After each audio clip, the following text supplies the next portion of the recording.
Hi everybody. I don't tend to do a lot of shout-out videos, but there are a few different channels with particular videos that I wanted to talk a little bit about, so I thought I'd just do them all in one big shout-out video. First of all, I wanted to mention the Top 10 Tuesdays that three different guys are doing every single week now.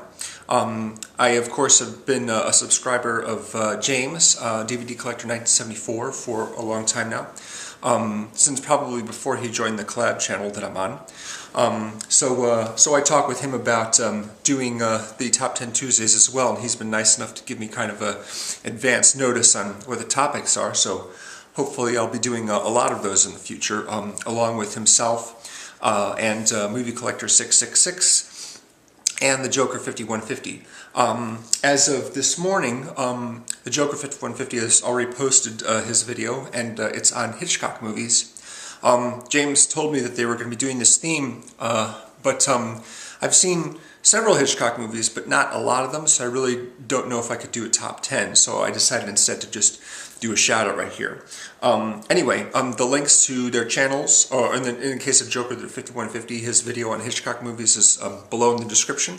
The first theme that they did on these was actually just top 10 favorite movies overall. And I didn't do a video for there, so I'll just mention them now. Toy Story 3 was number 10, which I recently tried to acquire but wasn't able to. And then Before Sunset by Richard Linklater. Raiders of the Lost Ark by Steven Spielberg. 7 by David Fincher. A Clockwork Orange by Stanley Kubrick. The Fly by David Cronenberg. I still haven't taken that sticker off the slipcover right there. United 93 by Paul Greengrass. Miller's Crossing by Joel and Ethan Coen. Back to the Future by Robert Zemeckis. And Goodfellas by Martin Scorsese. Those are my top 10 favorite movies as of this moment right now, and they'll probably stay there for a while because getting in that particular top 10 is darn difficult.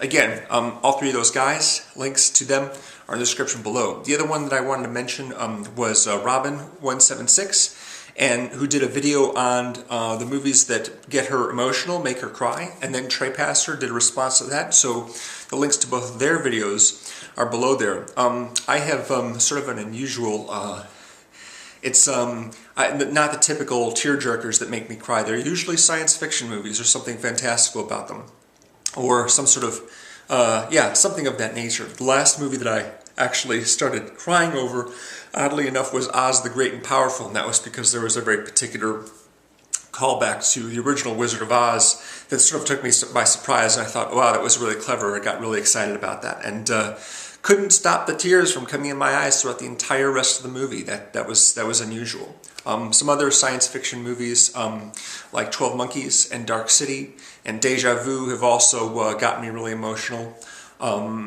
It's just in light of basically sort of the circumstances of the characters. Not that it's like, not necessarily that anyone has died or anything like that, but there's some sort of tragic nature about it. I have this whole favorite subgenre called tragic sci-fi romances, and some of those movies fit into that particular category. I was thinking back actually to Who Framed Roger Rabbit, and it was the death of a character, but not really a likable character, but just sort of it sort of came as a warning that something bad was going to happen when Bob Hoskins, the private eye, is interrogating the studio chief of Maroon Cartoons, Mr. Maroon. He basically is threatening him and telling him what the plan is, the bad guy's plan, which of course turns out to be Judge Doom and his plan to cover Toontown in the muck, the paint thinner type substance that will destroy all the Toon characters. So he doesn't want to say because he's in on the plan, but he's worried about repercussions, and he says, you know, I've worked with Toons all my life, I didn't want to see them destroyed. And Bob Hoskins like, destroyed? What are you talking about? And he says, I'm a dead man if I tell you, and he says, you're a dead man if you don't tell me. And then you see Doom's hand coming through the window, pointing a gun at them, and the guy says, you know, by midnight tonight, Toontown's gonna be BAM! He gets killed right away. And so he doesn't get a chance to say what the plan is. But yeah, that sort of thing always, I don't know, it just worked for me in a way that a lot of other movie deaths don't. But yeah, so yeah, kind of unusual circumstances usually that make me feel that way. But it's odd. It doesn't happen very often. You know, not even during 12 Years a Slave or something like that. Schindler's List kind of got me emotional when I first saw it during key scenes. You know, but again, it's usually the science fiction movies for some reason. So anyway, links to all those people below. Hope you check out their stuff and like it. And thanks very much for watching. I'll see you again soon. Bye.